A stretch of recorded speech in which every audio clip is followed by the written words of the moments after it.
Greetings, I am Liz. And I am Scandal. And let's play a game together. Yes. Were we on the word retribution? Yes, because she was correcting Sayori. Now I remember. I was just like, I don't remember that word, but now I remember. All right. Retribution. Yeah, well, retribution. That's what it is, yeah. Still coming from you, Sayori.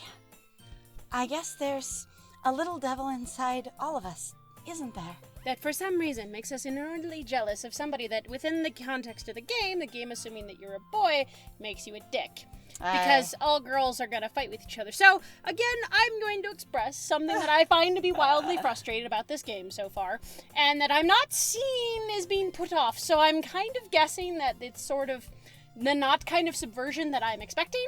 But what we're going to have is a very typical, basically, Otome game setup. And then there's going to be, oh no, it went dark places, rather than we're going to also subvert, basically, the tropes of girls or of Otomes in general, necessarily. Where, like, girls are really catty to each other. You have your sort of harem anime aspect, where all the girls are in love with you for reasons, though I don't understand why, because, wow, dick move much, you know? So, my good friend Scandal here, between episodes, has been really frustrated as we've gone further into this game of going, it doesn't mean the game itself pitched itself this way at all, but the community that Scandal has been exposed to went, the game is so incredibly subversive, it's amazing, it subverts all the tropes. And that's what I think of is subversive, by the way, too. But that doesn't mean the game itself has that opinion of itself. Yes. So my friend here is working off of this idea that is connected to the fandom, even again, as we both don't know what the big bad is. We both really have very little idea of what's going on, let alone the game itself we know is pitched itself quite literally as a horror, a psychological horror. In the actual store where we went and got it after it was sponsored by a lovely individual. Yes!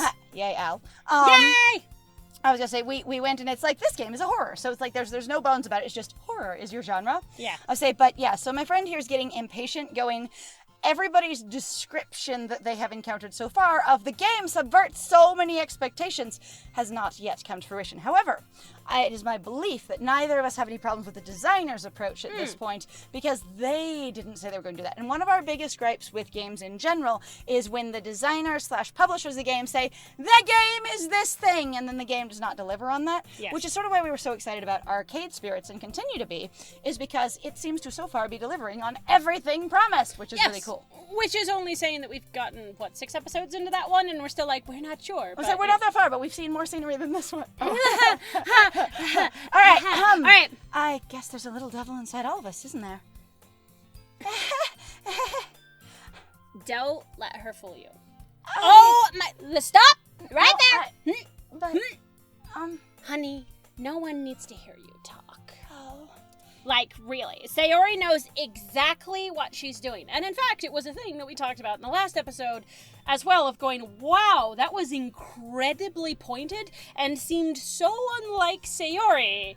But it was also, maybe that's potentially a thing of going, we're actually going to dig more into that sort of trope or this sort of idea of somebody who's going, I like to be lazy, I like to do my own things, just in the way that this trope might be constructed for what Sayori is supposed to embody, that they're going, let's actually lean into it. What does that mean you are as a person? It might actually mean that you're a liar and you're very highly manipulative, and actually you really don't care much about your life. So we've been taking it as fairly aggressive, and going, poor Sayori, she is sweet to woo, and, needs to be protect, and it could also be of the fact of going that if you actually have somebody who just does this behavior, they might actually be a fairly selfish and basically unfeeling person, while people around them try to get them to access the world at large. So why Sayori going, you need to be paying attention to what's going on, and it would be really good if you were here. Sayori's literally only doing this for her own benefit. Yes, and that could be the case, and that's been something I've been thinking about a little bit too, and I like that my friend has brought it up here, where at the very beginning, it sounds like Splat is a very asshole, unreliable narrator, and I'm not saying Splat is a good or nice person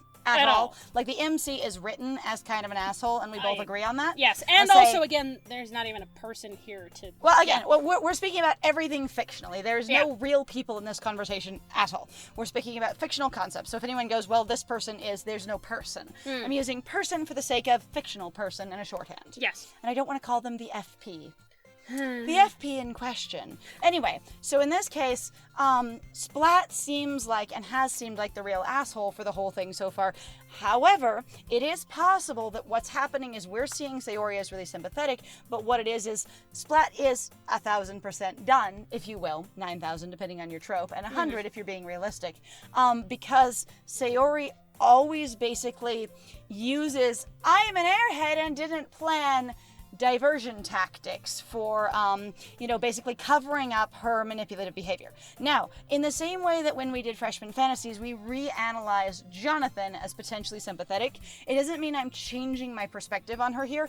I still think protect Sayori. She seems soft and, and gentle, but I can totally see how, depending on how you read this game, you could see it either way. You could go, she is being manipulative, and when Splat is looking at her and going, did you do that on purpose or not? It could be Splat has given her the benefit of the doubt for an ass long time and has generally just distanced themselves from her because there was so much of this behavior so often where it was very hard. It always felt like Sayori was being manipulative or underhanded or basically self-serving in sort of a passive-aggressive or indirect kind of way that sort of strong-armed you into things, especially with like social conventions and stuff of going, but it seems like I'm disorganized, so you need to be sympathetic to me, and I've kind of blocked you into a corner by being careless about what I say, etc.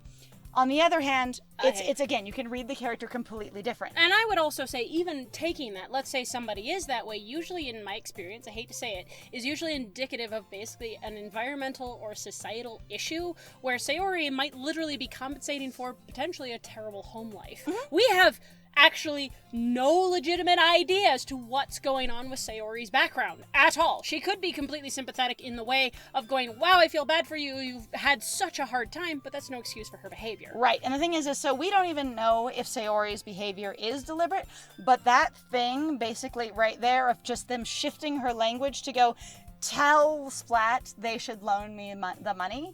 That was so direct compared to everything else she's done. It felt super out of left field. Yeah. So we're just going to sports commentate on this. But yeah, so I kind of wanted to do that reverse character analysis, basically, of going, there's a couple of ways to take this. And you could obviously take it all the way across the spectrum, but those are two really direct ways of going. One, Splat's being an asshole and painting her negatively, and two, going, actually, Splat's just really done with how, basically uncomfortable and non-benefiting her relationship has always been with them. Yes, absolutely. And so, again, I'm going to continue to move forward as though Sayori is the sympathetic one. And it, again, as my friend said, it doesn't mean she has to be non-sympathetic, even if she is manipulative, but it doesn't excuse her behavior. Yeah, oh, and there's also the thing, too, that it doesn't excuse, even if Sayori is sympathetic, or even still manipulative, the MC can still be an asshole. I was going to say, like, I would say, now, last piece is that MC could have become, our main character, good old Splat here, could have, based on their own dialogue, just become more and more aggressive towards Sayori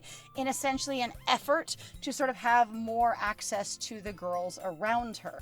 In this experience of, they keep trying to build themselves up, so if I make you look bad, not only will it be right in their comfort zones, but it will also make sure all of them know that I'm not with or interested in you in any way. Right. So it could be an unreliable narrator experience as well, going, I'm going to deliberately frame Sayori as looking really bad as often as possible to make myself look better. Oh, yeah, we do not know, like, there's multiple ways you could take this, as to even where Sayori might be lashing out in some ways of going, I had you all to myself, and now that I introduced you to this group, I thought that would continue, and now you've gotten really interested in the other girls and don't want anything to do with me, and that's not fair. I've actually seen even the characteristics, even without a romantic necessarily, or potentially sexual interest, because teenagers and kids are still interested in sex, sorry, it's the truth.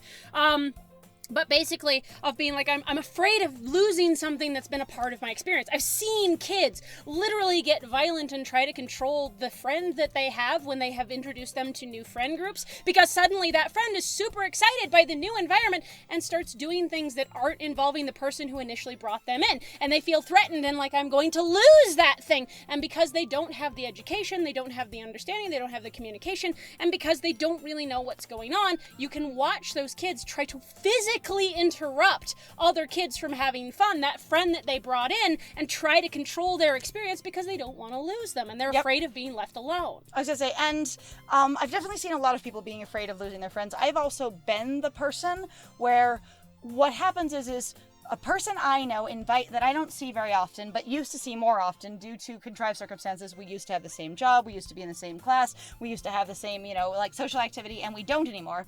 We'll then try and make a social overture for doing something else together. Yes. But they won't make it clear to me that the point is that the two of us spend more time together. It's more like, hey, you have this relevant interest that's over here that I know exists. Would you like to go and check it out?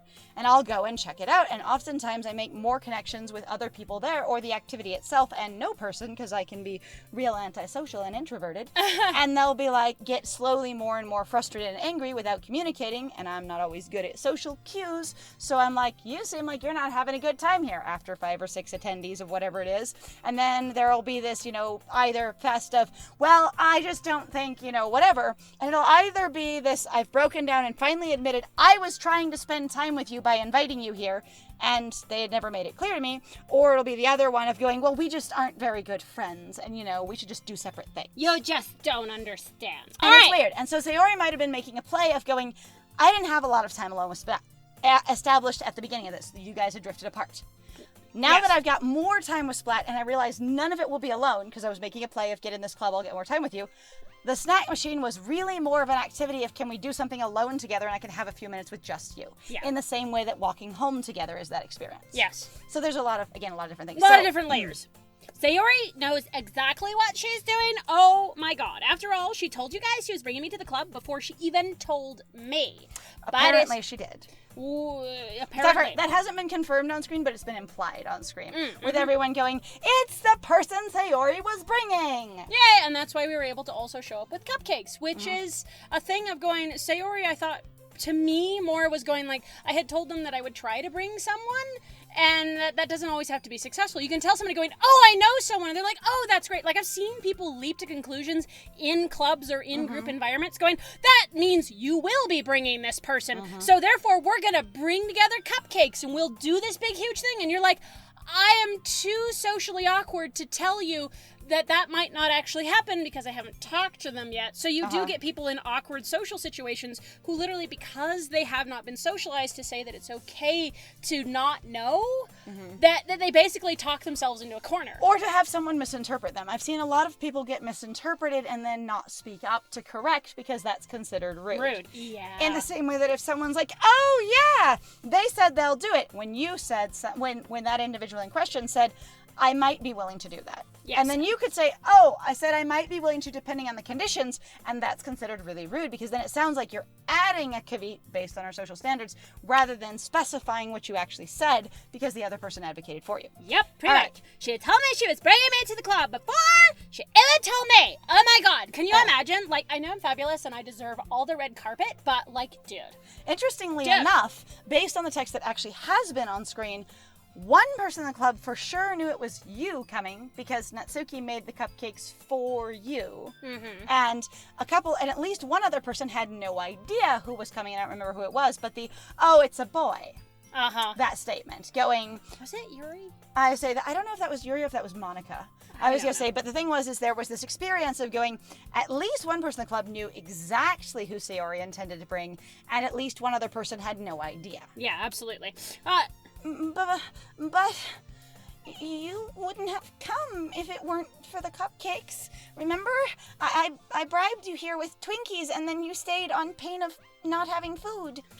At least that was what I sort of told, the club when we agreed to make the cupcakes, because I really thought that without an additional, incentive, you really wouldn't even walk over here with me. And then even though you hadn't joined the club, I just assumed we could all peer pressure you into it for, your own good. How about the fact also at the same time, too, that Sayori might have had a lot of like we mentioned this before, as the vice president, as in requirements for the club, a certain number of members, number one, might be required. Also that thing we talked about, that you must basically, in that capitalist model, you must continue to have returns. People must continue to be interested. If you're not growing, what are you doing? Or if you're not being active and at the same level all the time. And we did mention that before, so I think that's already been covered of Sayori. But it's a good thing to mention here. Yeah. But you wouldn't have come if it weren't for the cupcakes. So I had to trick Natsuki into making them. Wait, hang on. So trick Natsuki into saying, did you tell Natsuki that, Splat had a crush on her or something? Because that's the one who knew. Come on, give me more credit than that, Sayori. I would have come with you anyway because I said so, even if I didn't want to, and I would have drugged my feet. Yeah. You're the one that's assuming I need a bribe, which is nice and all, but not required. But also that might be indicative of basically how Sayori has been taught how this works. Again, Splat will be here as long as it's fun. And will engage as long as it's fun. If it's not, Splat could give 2 fucks sideways. Just not want to be here. Which is the thing going, I feel like what they're trying to do now is set up going, oh, you thought that Sayori was soft and innocent and woo, and but she's so helpless. She was planning a transactional relationship the whole time. I mean, but she also literally described our character as being a little bit assholery, and we didn't contradict her. Nope. At all. And we said, yeah, you're right. Crap. She just did got we hit? Just get hit? Did we just hit her? Oh, did we hit her? Oh my god. No, something. Oh, something. Is it Natsuki who hit her? I don't know. Out of nowhere, something smacks Sayori in the face and tumbles onto the desk, and I want to turn around and be like, Queen! Because what the hell did you throw? That was brilliant! Wow. I wanted to do so. Here, you get to have the cupcakes that clearly you need. You know what? If I'd have known that would make people stop talking, I would have started throwing things earlier. Is that allowed in this club? I know we don't have club rules, but we should write that one down right away. You know, I am bold and amazing and the most popular and important member of the club. Monica is in charge of stuff, and I should go to her to get things to stop. And we can throw things if people are annoying. I should be vice president. Yeah, the 3 club thingies. Except for I don't want to do any work, so Sayori is still club president, but I'm the brains behind the operation. But as I said in rule number 1, I am the most important and most interesting member, even though I do not have a rank that requires me to do anything. Yeah, absolutely. You should just know that I am inherently made of sparkles. Oh. I put sparkles in me today. What was... a cookie. Sure enough, it's a giant cookie wrapped in plastic. As big as her whole face. Pap! I really want it. Oh my god. Sayori glances around. Is this a miracle? It's because I paid my restitution? Whoa, your restitution. She's really having quite a time. Someone fed me. Retribution! Oh my god, I can only put up with this for so long. Actually, that one almost That's worked. Actually... Like, again, that one was a lot closer. Not to be a total word snob, which I am and I will be, but that one really did almost work. Right, because I love, basically, telling people that they can't get involved in conversations if they're not qualified enough. If they aren't, linguistically enough. sound. And if they don't have enough experience and practice. You can't learn how to be in a conversation by being in it and practicing. You have to know the whole vocabulary and all the subject matter before you enter. It's really important. I'm just gonna stop all of this stupid food discourse right now by adding food. Which means also for me, I'm going, so you guys were all really just sitting there again and just listening, so and nobody's watching. Stopping and going, Natsuki's clear. I don't think is insulted. Because I was just gonna give it to you, but then I heard you blab about the cupcakes. It was totally worth seeing your reaction, though. And I was gonna say, and in this case, it's like.